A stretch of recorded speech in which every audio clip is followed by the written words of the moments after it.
During House floor remarks earlier this month, Congresswoman Pramila Jayapal spoke in strong support of the Speak Out Act. The bill aims to protect survivors of sexual assault by banning the use of forced non-disclosure agreements. NDAs have been notoriously used by those in positions of power to cover up workplace harassment, such as disgraced former film producer Harvey Weinstein and gymnastics doctor Larry Nassar. The bill passed later that day with a vote count of 315 to 109.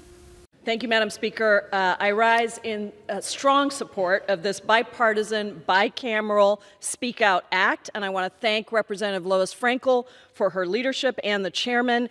This bill bans forced non-disclosure agreements in assault and harassment disputes and preserves the right of survivors to use their voice.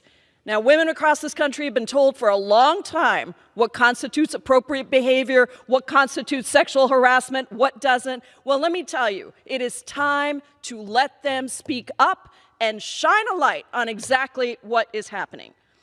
The reality is that estimates are that 1/3 of employees in the United States are covered by these NDAs.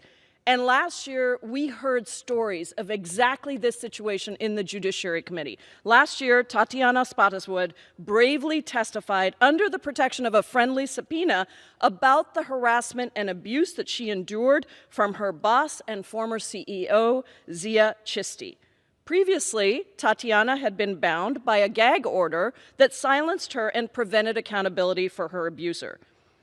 Madam Speaker, after her moving testimony, after bringing light and being able to talk about the horror that she experienced, Chisti was finally fired. He was finally held accountable. And in fact, the former British Prime Minister resigned from the company's advisory board after that happened. But why should she have been silenced in the first place?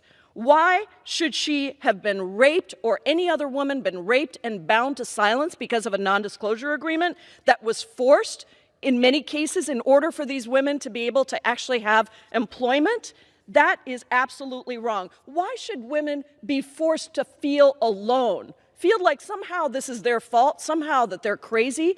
They should be able to talk about what has happened and bring light to the situation. The reality is, Madam Speaker, this is about power. This is about who holds the power and how it is held, and that is why we need the Speak Out Act to be passed. It is why it is the only way to make sure that we bring transparency and light to this. Speaker, I yield 30 seconds to the gentlelady.